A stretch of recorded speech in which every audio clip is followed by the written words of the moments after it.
Decentro media presence at TokenSky is brought to you in part by GymChain. Crypto mining proof of work is your effort to maintain your physical health. Work out, get tokens.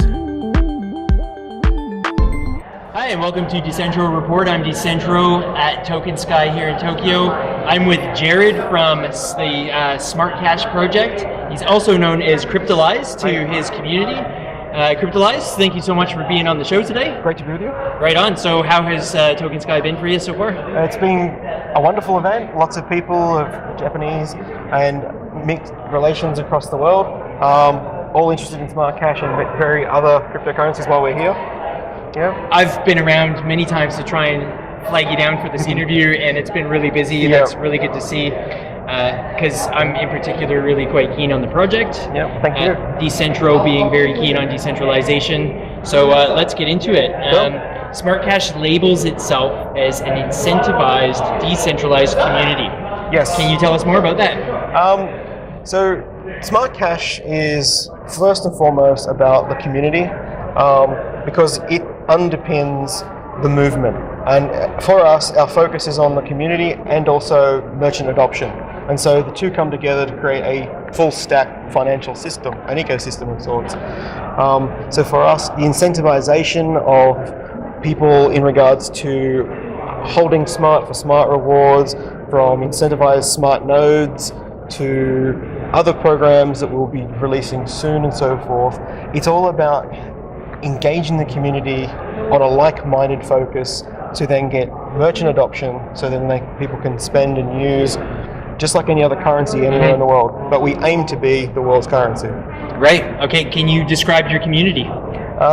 It's from all walks of life. Is it global? It's already? Global. Yeah, it's global already. So for SmartCash, we're coming up to our first year anniversary on the 11th of July.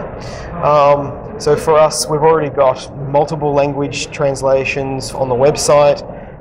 We have multiple language channels on our Discord, which is where we find a lot of our community likes to center themselves. Yeah. We also encourage translations of information on Steemit and other avenues, Telegram and so forth, because we really want to reach every country, but provide the support for the community in the home native languages of those countries as well. So as that grows, you end up with people who are really impassioned about the movement, but at the same time, they're able to grow the community locally, and that allows us to reach countries that we natively wouldn't know the best way or landscape to do so. So the natives of those countries are doing it. They become your biggest champions. Part of the hive. Yeah. That's cool. That's really cool. And it scales based on that interest. So it grows literally based on countries, and the community is growing. Yeah. So what about the merchant community? How's that side of it going? So it's lopsided at the moment, and that's a good thing, because in some countries it is more prominent. So Brazil, for example, has a lot more merchant adoption than Australia, for example. And that just means that in that country people have more opportunities, like things like Smart Band and so forth there, whereas we have more of a community building exercise to do in places like Australia and other countries, Japan and so forth, to be able to provide the same services. But we will get there. And that means that in the long term, you can go to any one of those countries, spend the same way with the same level of service along the way. And that's the goal. So we don't centralize in any one country. We want to build them all and grow it from the country up. Right, that's cool. But I guess geographically, because of regulations and whatnot, and the community that exists there, you're going to have sort of different levels of development in different countries. Yeah, some things are faster or slower depending on the regulation side of things. So, sorry, go on. The other side of things is some countries, the native populace will use decentralized exchanges versus the regulated ones, or in some cases where it's entirely banned, they choose what they choose, decentralized exchanges being a good opportunity there for people. So for Smart, we can get to any country because of the natural ecosystem allowing decentralized exchanges and regulated exchanges to exist. For us, they both provide different things, and we want to be able to play on both sides. Okay. Because as a currency, we don't run the regulation rules around equities and so forth, because we are a currency. Yeah, right.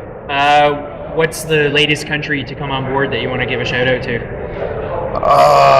I'd say hello to Japan. Yay! Are they on board? We're getting on board, yes. Yeah, you must be being so busy at your booth. Yes, we've had a lot of interest. I noticed Twitter's lighting up from the Japanese community for the Japanese Twitter. I will probably see a flood of emails come in from all the business cards and all that have been handed out and so forth, as is natural.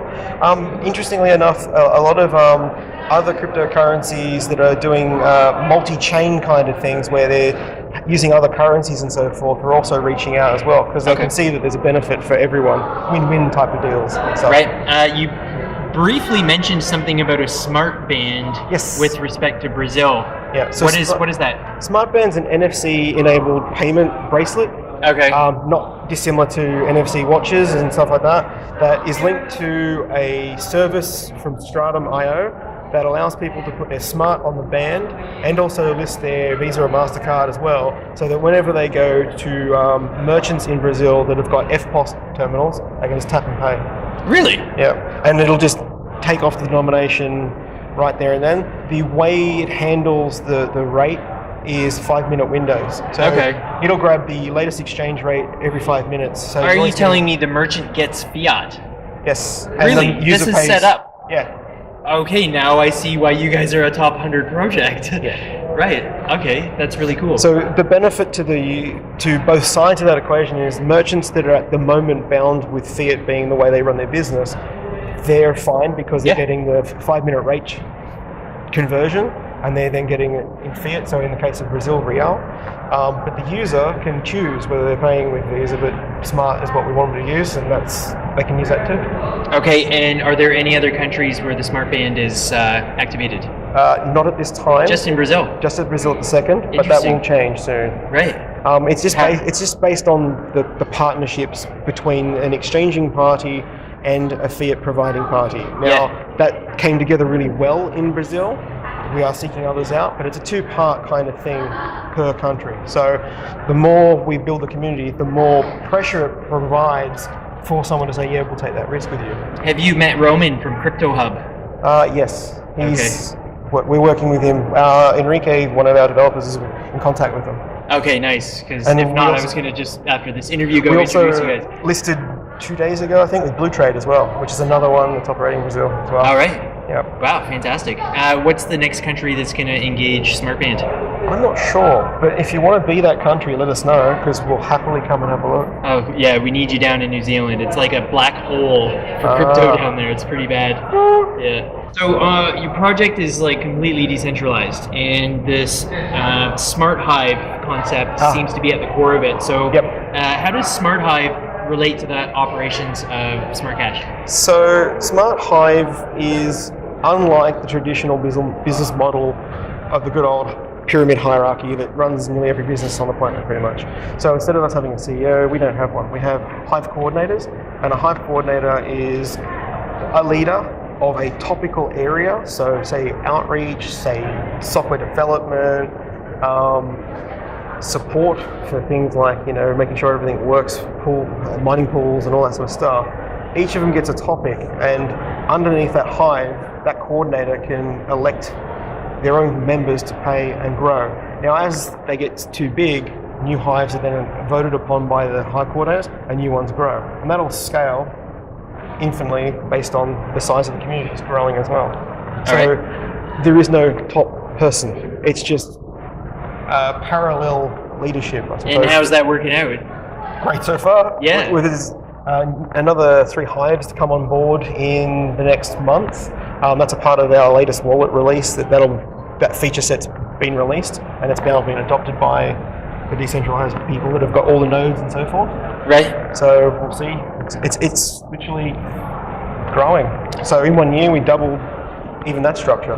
Right. Okay. Fantastic. So I can say then that SmartCash is actually a really good example of how a decentralized business model can actually function and function quite well. Yeah. So within that environment, you have your full-time people, part-time people, the leadership as well, and it also runs on a context of not too many people, or you start losing the ability to get things done that you see sort of happen in very large conglomerates and so forth. It's just at some point the model breaks down in large corporations. For us, a decentralized Hive model is the only way you can do it in crypto because it is decentralized. You have to actually adopt that into your running as well, not just your software. And the natural benefit of that is it also pervades in your thought pattern as well, because if you're operating under it, you're also developing software with it. You're thinking about how that works always. You're not, we're secretly, got a corporate, but we're doing decentralized. At some point, centralism will come into that thought pattern. It's just a natural thing. So you guys have a decentralized voting system where if you hold one token, that equals to one vote. Yes. So how effective is this, and do your users actually engage with the voting? Yes. So we have proposals all the time, and by that I mean I'm sure we're over a couple of hundred of them by now. And the proposal system is you come up with an idea that enhances smart in some way. So the key part there is that it is delivering something to smart as a whole.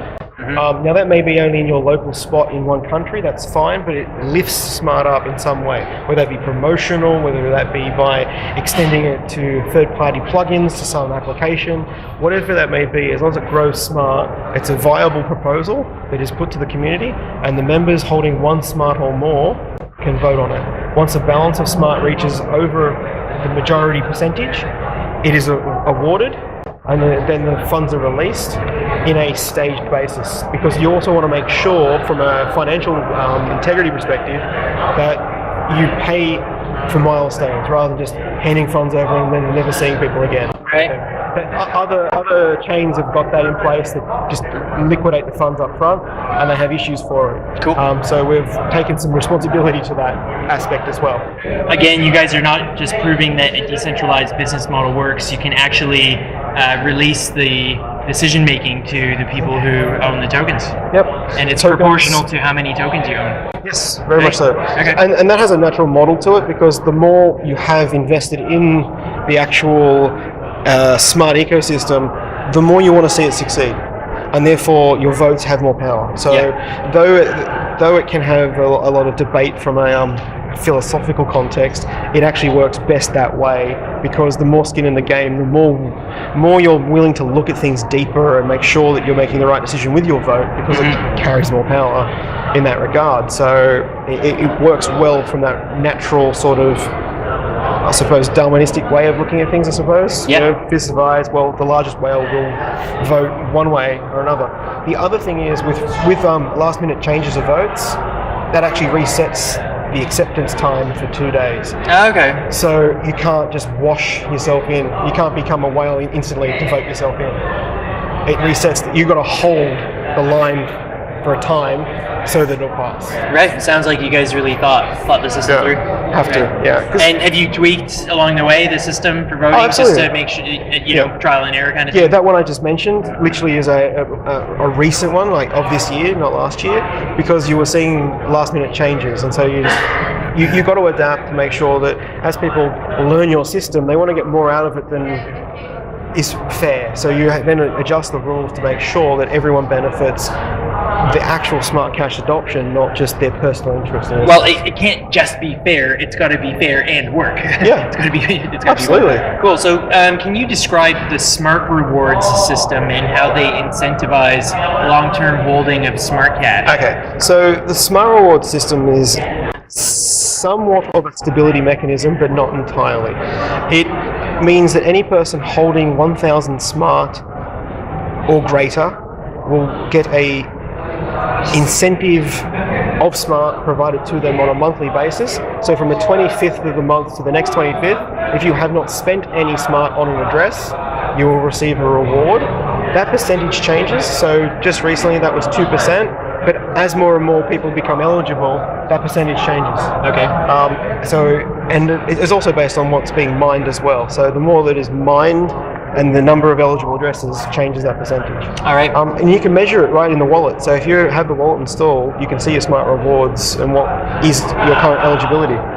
So right now, Bitcoin is getting slammed because the transaction time is really quite slow. So you guys have an instant pay? Yeah. So as of the 7th of July, the Spork kicks in that will enable The what? Sorry. the Spork. So that's it's the network signal that says this feature is now Okay, on, gotcha. essentially. That will enable instant pay to work properly. So by that, the way instant pay works, instead of waiting for X number of confirmations, within the very first confirmation is broadcast out to the smart nodes, and as long as 6 come back saying valid, valid, valid in under a second, it locks the transaction in. So we're talking like seconds for a transaction to go through. Within a second. So that's perfect for merchants. Yes. Just perfect. Any partnerships that have been developed recently that you might want to mention?